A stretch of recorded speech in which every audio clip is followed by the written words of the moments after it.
We are taking a look at Pure Fiction for version 4.3. This one is called Falsehood to Fact.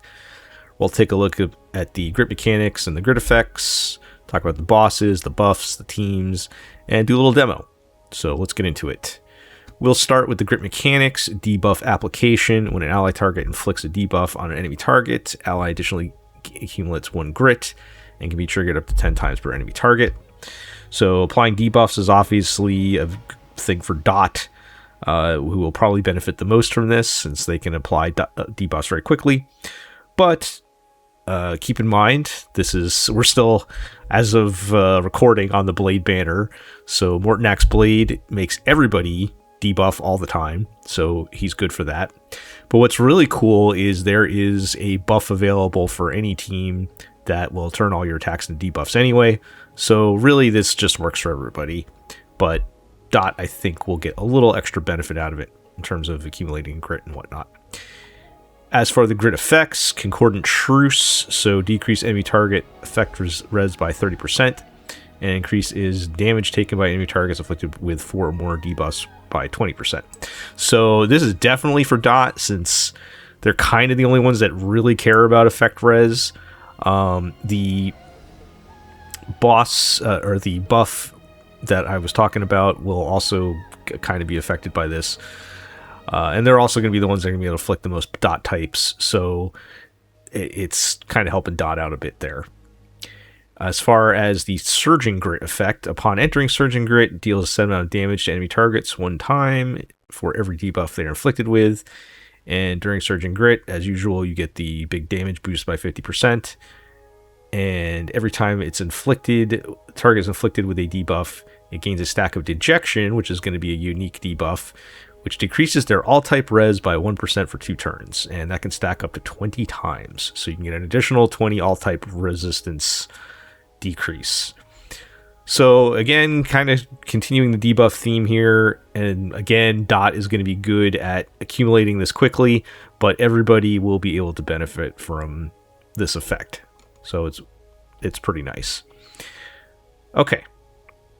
Moving on to the nodes, so this is our first Pure Fiction with Starward Mode, which means 3 bosses, and we'll take a look at each one here just briefly. Xandar is our first one in Node 1, so he's been modified for Pure Fiction, but still basically the same idea. You want to take out all the small enemies, and as they either respawn or leave the field, it'll make him switch modes.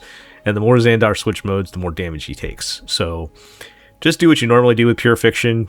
Take out the small enemies as quickly as you can. Good AoE. Not too much extra on the strategy here.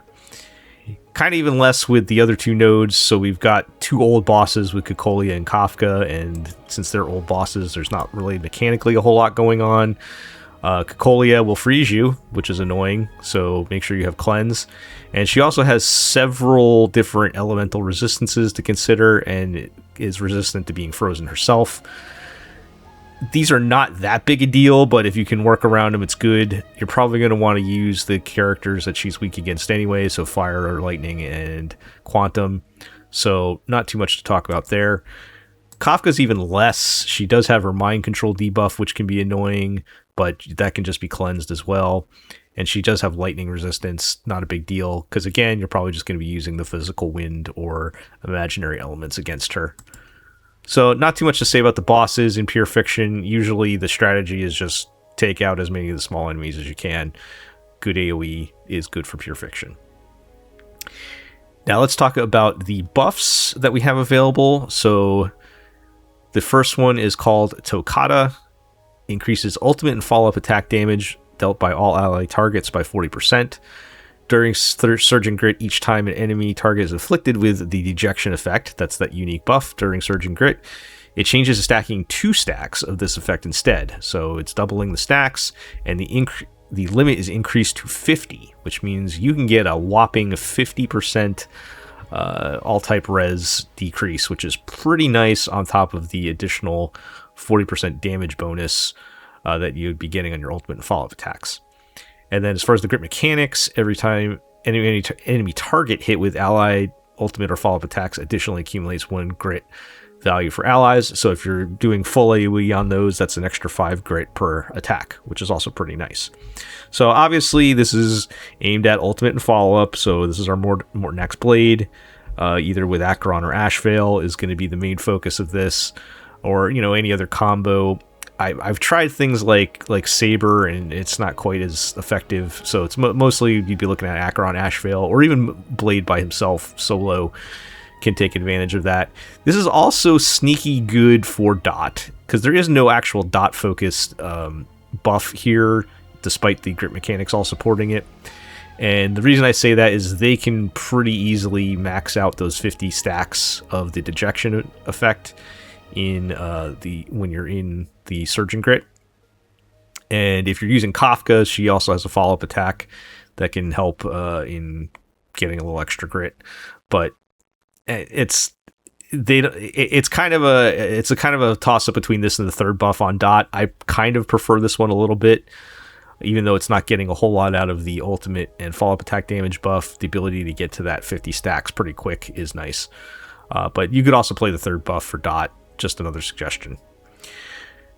Okay, so for the second buff, we have Mirthful Cadence. After an ally character uses an elation skill to attack an enemy target, it inflicts the indulgence effect on the attack target, increasing the damage taken by 15% for 2 turns. And this applies for each character independently. And in Surge and Grit, you get an extra 40 punch line.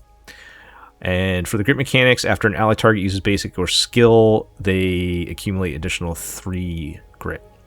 Okay, so this is obviously the elation buff for your Silver Wolf, Evanescia, or Sparksy team. Not a great buff. I mean, you're just getting like the 140 punch line during Surge and Grit and the 15% damage debuff. Kind of similar to the current Anomaly Arbitration, where the elation buff doesn't actually buff your elation damage. It's like a debuff, which is weird, but it's something. This is still the buff you're going to want to pick if you're playing the elation team. Interesting with the grit mechanics, that's focused on basic attack or skill, which none of the elation characters except, Silver Wolf does basic attack fairly frequently, so it probably leans a little more toward her. But like Evanescia does not basic or skill very often, and Sparksy does use her skill to power her basic attack, but that's not happening frequently. So kind of interesting choice on the grit mechanics. It's slight edge to Silver Wolf, otherwise any of those teams are fine. And finally, for the third buff, we have Variation. After an ally target uses a basic attack, skill, or ultimate to attack an enemy target, there's a 100% base chance to reduce their defense by 3%, lasting for 3 turns, and this is going to stack up to 10 times. So you can get up to 30% def reduction. And then the grit mechanics, each time after ally target uses an attack, additionally accumulates 2 grit value for allies. I love this buff. It is such a great generic buff. It fits very well with the grit mechanics, so all of your, you're pretty much always using a basic attack, skill, or ultimate, so all of those things are going to be now count as debuffs, which will allow any team to engage with the grit mechanics. I think that's a very cool thing. And the effect's pretty good, so you can get up to that 30% defense reduction, and every time you're using any attack, you're just getting extra 2 grit, which is nice. On top of since you're applying the debuff, if you recall, with the grit mechanics, you're getting a grit for every enemy or every time you're applying the debuff as well. So one of the best generic buffs I think we've seen. Obviously, you can use this then with any of the other teams I haven't mentioned, so pull out your big guns. I particularly like the Remembrance teams like Casterus or Solo Evernight, but you've got the Herda, Finon, your break teams, whatever else you want to try can work with this buff. Everybody's going to want defense reduction. Everybody's going to be using basic skill and ultimates to attack. It's just a great buff all around. Okay, so let's talk about the teams I'm going to be using, and we'll do a little demo. So for Node 1 on the Xandar boss, I'm going to be using that third buff with my E0 Evernight team. So I've got E0 Evernight, E0 Cyrene, we got Remembrance Trailblazer, and I have E1 Hyacine.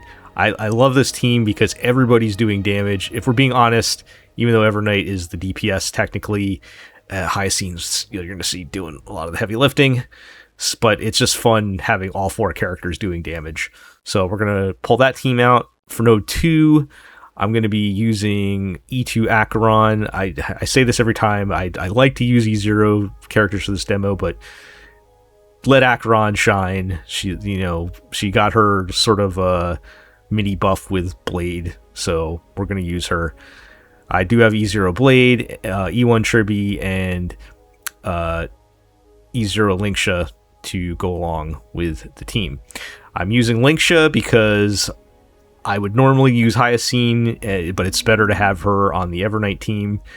And so, she's kind of the next best option, I think, with Blade. I don't want to use Dan Heng because you get in the situation where Blade gets down to 1 HP and can't attack anymore.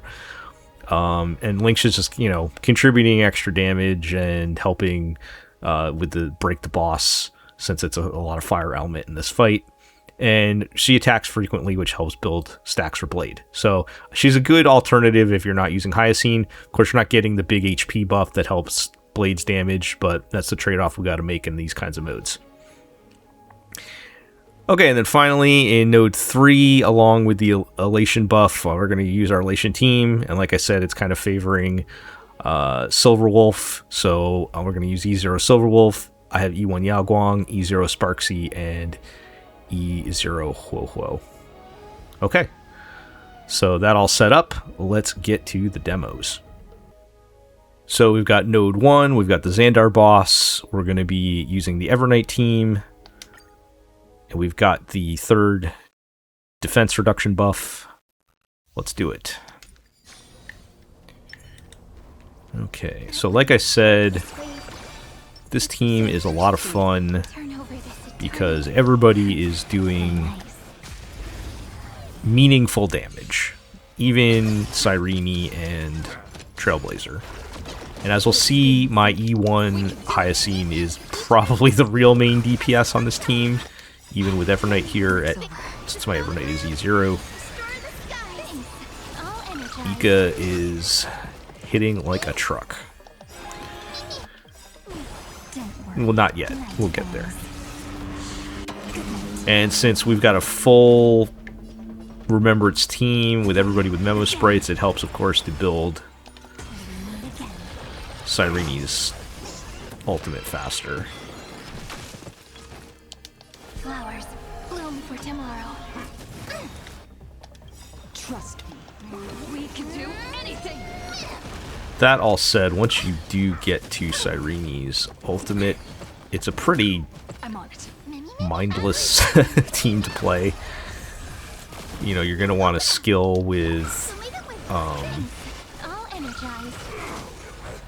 Evernight and Hyacine as much as possible. And of course, you want to make sure that you always have a point for Cyrene until she gets her ultimate up. Okay, so yeah, you can see I've already got Cyrene's ultimate like on her 2nd turn or something here. She's about to come up.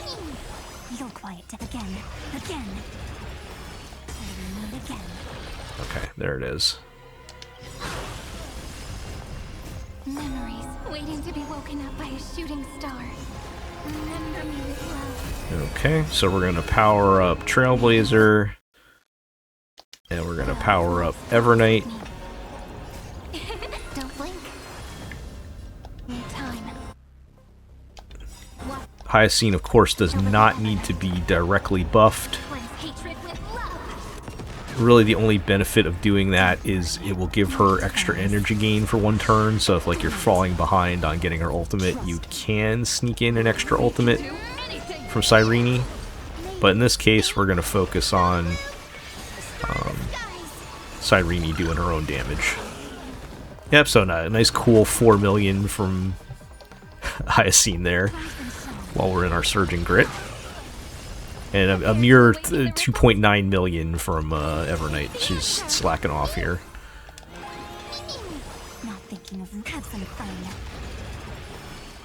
Of course, Evernight is making a lot of attacks too, but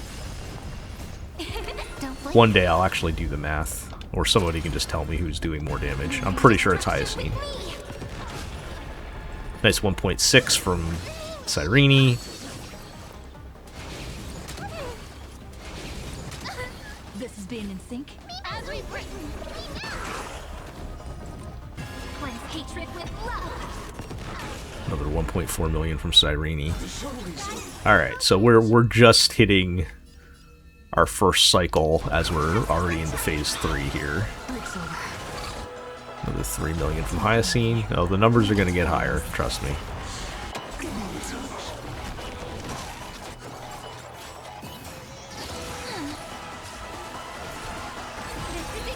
So like I said with the Xandar boss, you can see he's got the little 2 out of 6 under his name. So in this phase, it's like enemies spawning in, which you do by killing the existing enemies, right? There's not really that much of a difference between his phases.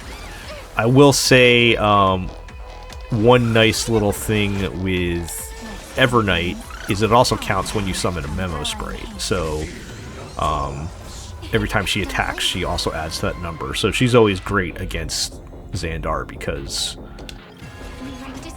she gives you a little extra acceleration of his mode changes. Okay, so when he enters phase 2, he will randomly give full ultimate to 2 characters that you kind of have to use right away if you want to use them. But the trade-off is you lose like half your health. This is not that big a deal when you have Hyacine. Okay. And it's nice if it's a character that has a double ultimate like Cyrene, you get both ultimates, which means I can keep blasting with her. Look at that, 4.5 million from Cyrene. From our support, quote-unquote, character. Oh, sorry, that wasn't 4.5 million. It was 457. My bad. I got excited for no reason. You saw her breaking over 1 million, though. Okay, just keep blasting away. So, in his second phase, you see that 4 out of 10. So that is explicitly when you kill one of the small enemies, it'll make that counter go up. And then when that hits 10, he'll go back to phase 1 after dropping a big nuke on you. So you do kind of want sustain against him. Between the damage you get from the free ults and his big nuke. Alright, so there you go. So he's going to switch modes. And every time he does that, he takes increased damage.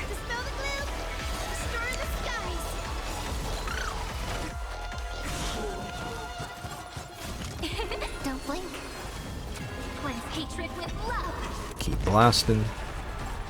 Oh, that actually was 4 million, wasn't it? I don't know, guys. My eyes are bad.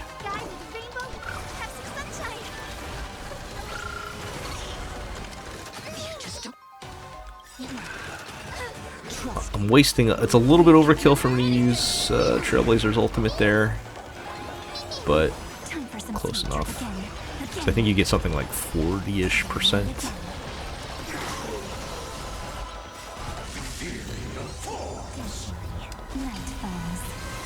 Okay, so we're at like 1 cycle so far. Can we keep it to 1 cycle? Alright. We got free ults for Cyrene and Trailblazer again. We can do anything. Don't blink. Cyrene can keep blasting. Cleanse hatred with love. Don't blink. Rewrite destruction with me. This is eternity. As we've written. Even Trailblazer getting 2 million in there. Have some fun. Rise and shine. Alright, Evernight finishing it with a strong 7 million damage. And that is a very comfortable 40,000 clear for the Evernight squad. So, let's go on to the next one. Okay, so for Node 2, we've got the Cocolia fight. We're using the Acheron team with Mortonak's Blade. We've got the follow-up ultimate buff. Let's do it.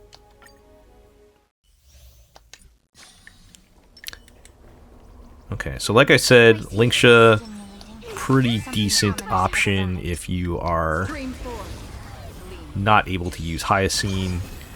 You don't get the HP buff for Blade, but you do get the frequent attacks and the healing, which are good for Blade. Also for Acheron, because Blade makes everybody's attacks debuffs, and frequent attacks, like with Tribby and Linksha, are good for building her ultimate quickly, along with Blade's follow-ups as well.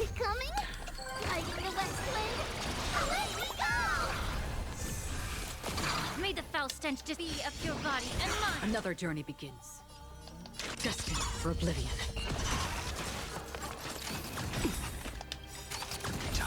You even get a stack when Blade takes a hit.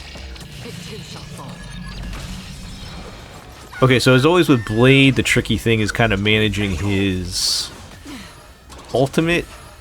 You absolutely need to keep his ultimate at 100% uptime. He is completely useless without it in every sense of the word. So you want to make sure you have it available whenever that red fireball thing comes up.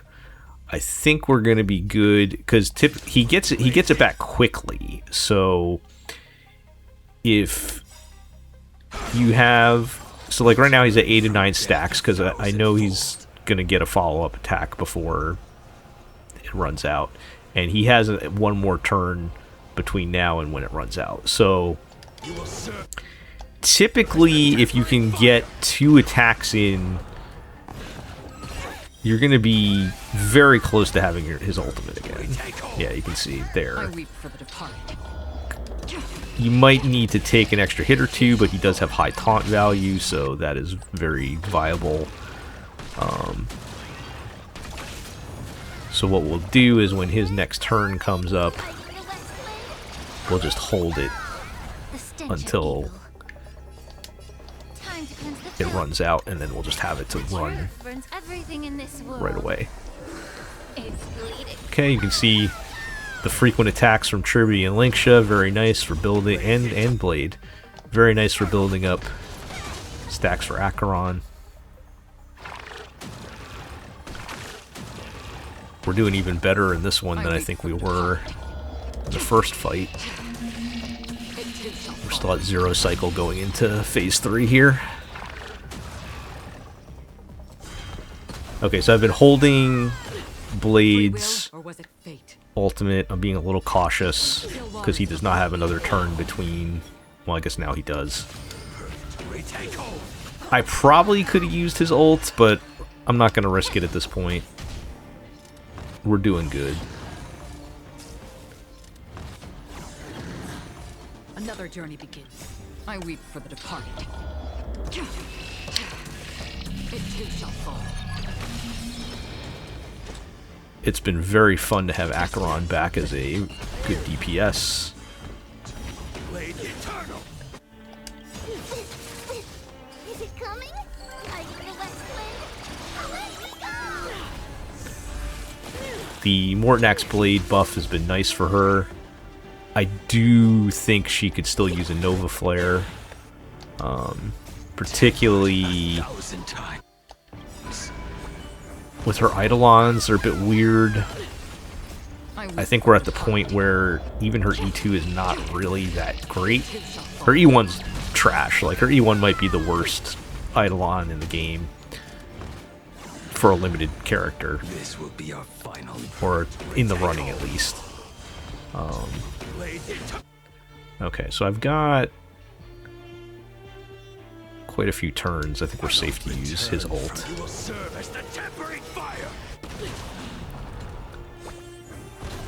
Blade working in his own 4.6 million damage there. I weep for the departed. It too shall fall. Okay, how are we looking at skill points?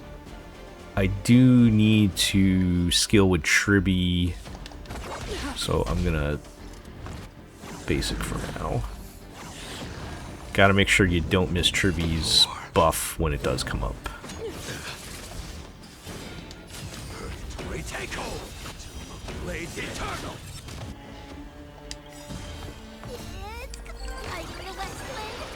Okay, so Blade does not have any turns between... Oh, well now he does, because thanks to Dance, Dance, Dance.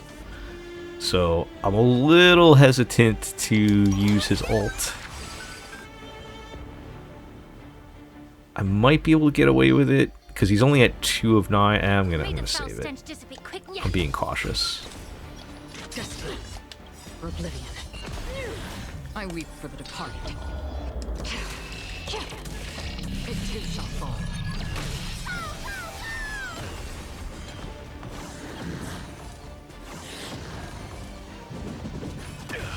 As I was saying with Acheron, I do think she could use a Nova Flare, particularly if they Nova Flared Firefly, who didn't. Well, Firefly E0 kind of needed it, and so it was very funny to me that E0 didn't really get much. They just made E2 even stronger. So I don't necessarily want that, but give Acheron something. She's popular. People love Acheron. It too shall fall.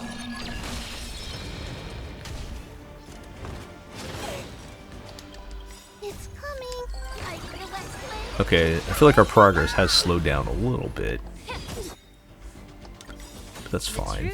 Everything in this world is bleeding. I probably could have squeezed in an extra blade ult in there somewhere.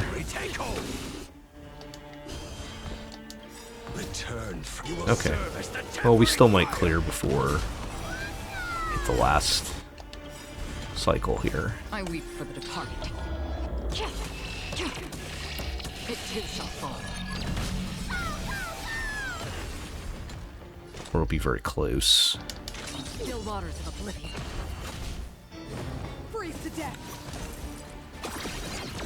Oh wow, we have not taken a crowd control since for the entire match. That's surprising, given the circumstances. Okay, at this point, Blade's losing his ultimate after the 0, so we're just gonna... If you got your ult, you can go. But this is gonna kill Cocolia, so we're good.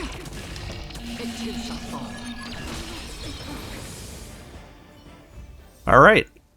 Another fairly comfortable 40,000. We kind of slowed down a little bit there in Phase 3. But we got the job done. Let's go on to the final node. Okay, for node 3, we've got the Kafka boss. I've got my Silver Wolf level 999 team with the Elation buff. Let's do it. Okay. Now, normally I would use my Evanescia team because I have E2 Evanescia, but like I said, I like to try to use E0 DPS characters for my demos when I can. It's my fault. Just ignore my E2 Acheron from the last one. People always say, observe the heavens with my divinations. That omen. Don't thank me.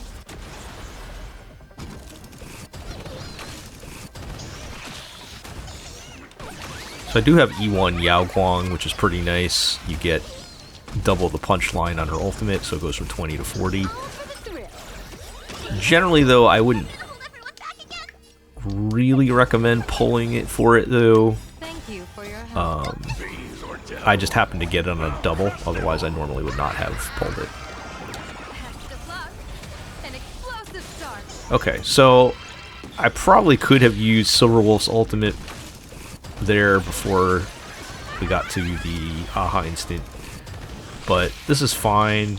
What it'll do is I'll just get more MMR. That's less I have to build once she's in her ultimate. I also could have waited for Sparksy there, but that's fine. Sparksy also contributes to building her MMR.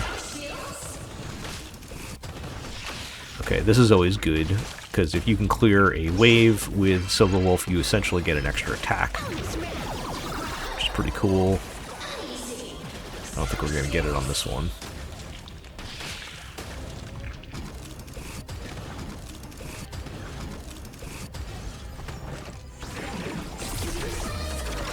No, we did get to let her get her nuke off at the end, though.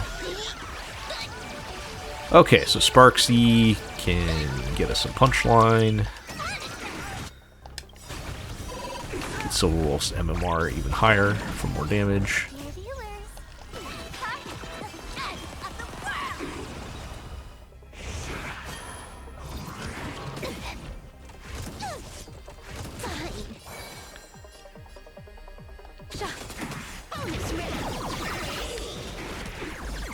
Be nice if we could get her to 300 by her last attack. I don't think it's going to happen, but it would be nice. Okay. Thank you for your help. I tend to skill with Huo if I can, just to build her energy. Not that I really need the healing in this case. Okay, on to phase 3. It is kind of debatable because you do want the skill point for Sparksy as well, but Sparksy gets so many skill points. It's fine. She's not going to miss one more. So this is yet another fight. We were still at 0 cycle going into phase 3 here. This one's a little tighter, but it's fine. I think we'll be in good shape.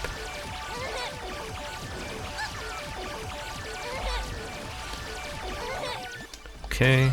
Oh, we actually maxed that one out to 20 that time. Make sure we don't miss Yao Guang's buff.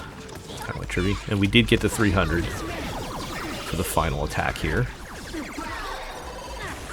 So we should be able to do some pretty decent damage.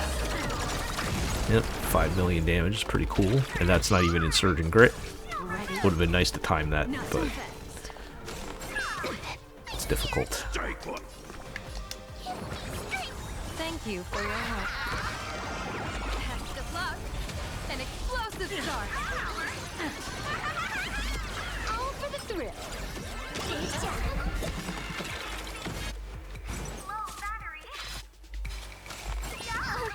Alright, I'm gonna let Silverwolf get a little more MMR. Let's Sparksy get her turn first. Ooh, actually this is nice, because this should get ultimates for both Yao Guang and Sparksy. So we can build our MMR even higher. Now it is a trade-off to use the Aha instant to build MMR for Silverwolf, because if you're in her ultimate form, then you're getting a nice nuke. So I haven't decided what I think is better on that one yet. I'm sure someone's done the math. Okay. Alright, so we're going into Silverwolf's ult with a nice chunk of MMR here.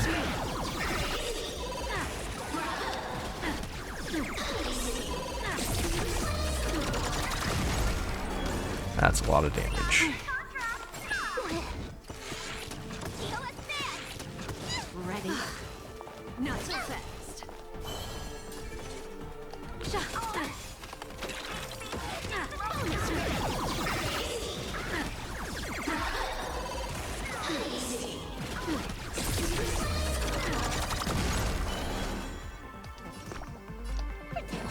Okay, we got a nice big Aha instant here, 116 punchline. An explosive start. This is Honkai. You know, don't sleep on Sparksy's damage. She's got her own 5 million in there just now.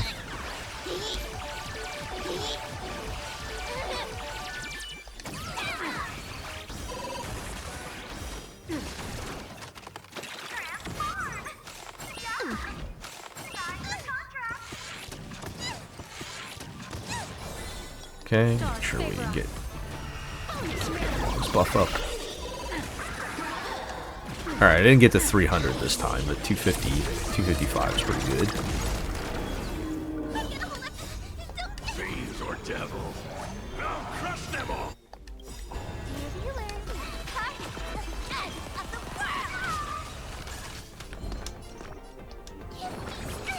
Thank you for your help. thank me. All right, we can get Wiped him out. back-to-back aha instance here. With my divinations. Test of luck. An explosive start. All for the thrill. This next round, real gaming this round.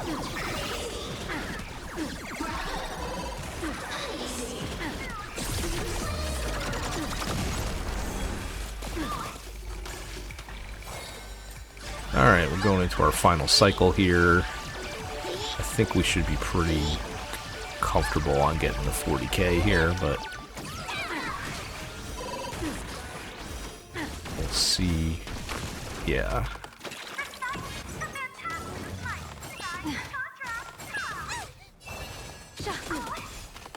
Once Solar Wolf gets her turn, should be able to finish this up. Ready? Not so fast.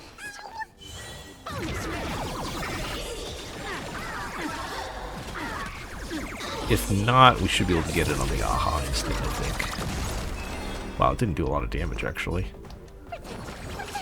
Thank you for your help. Fiends or devils, I'll crush them all. Like sometimes Solar Wolf's damage is kind of weird. Don't thank me. There we go, Sparksy. Sparksy's got my back.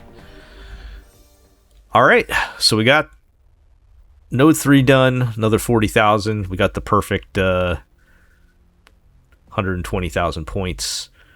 I like this Pure Fiction a lot. I think this has been pretty balanced. I've seen a lot of people having success with clearing this, but it is enough of a challenge where I don't feel like it's just too easy either. So I think they did a pretty good job balancing this one. I think having that third buff that's really good as a generic buff is very helpful, so you can use that for a lot of other teams.